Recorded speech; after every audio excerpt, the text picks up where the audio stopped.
Assalamualaikum adik-adik semua. Bagaimana kabarnya? Semoga baik semua ya. Di hari yang cerah ini, Ibu akan membahas materi tentang teks eksposisi.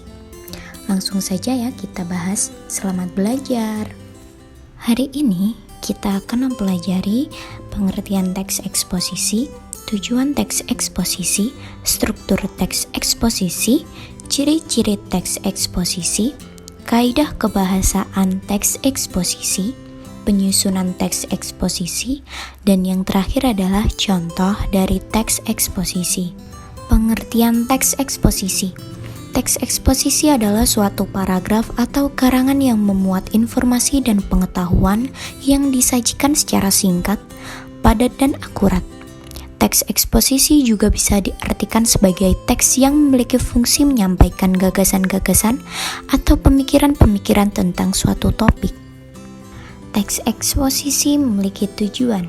Secara umum, tujuan dari teks eksposisi adalah menjelaskan dan menyampaikan informasi yang memuat pengetahuan secara rinci dan terstruktur dengan dasar argumentasi yang kuat. Teks eksposisi memiliki struktur yang pertama, yaitu tesis. Tesis atau pernyataan pendapat adalah bagian pembuka dari teks eksposisi. Bagian ini berisi gagasan utama yang ingin disampaikan berdasarkan fakta yang ada pada masalah yang diangkat. Kedua adalah argumentasi. Argumentasi digunakan sebagai unsur penjelas yang mendukung tesis. Bagian ini berisi penjelasan yang lebih lengkap dari tesis yang dikemukakan pada pembuka teks.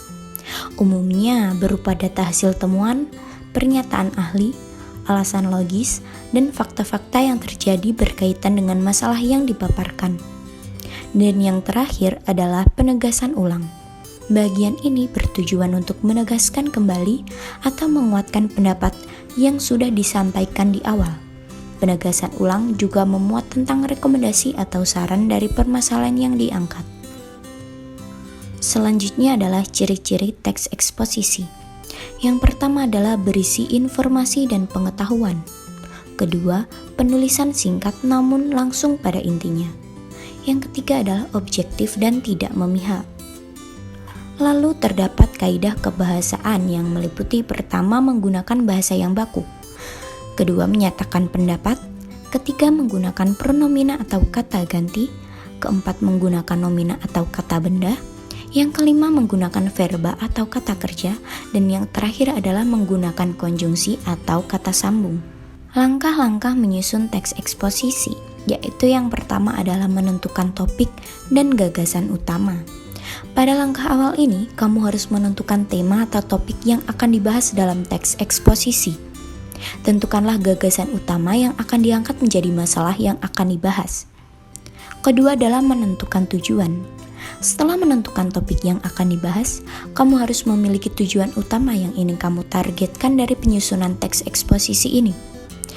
Lalu buatlah penjelasan atau pemahaman tentang informasi dan pengetahuan baru kepada pembaca. Dan yang terakhir adalah mengumpulkan data pendukung. Ingat, dalam teks eksposisi dan strukturnya, data yang faktual wajib hukumnya. Jangan asal memasukkan gagasan atau pendapat tanpa didasarkan data yang objektif berdasarkan fakta yang terjadi. Selanjutnya adalah contoh teks eksposisi. Inilah contoh teks eksposisi yang berjudul Realita Hukum di Indonesia. Yang pertama adalah terdapat tesis. Kedua, argumentasi, dan yang terakhir adalah penegasan ulang. Sekian materi untuk hari ini. Jika adik-adik ingin bertanya, kalian bisa langsung pindah ke Google Classroom untuk berdiskusi bersama. Terima kasih. Wassalamualaikum warahmatullahi wabarakatuh.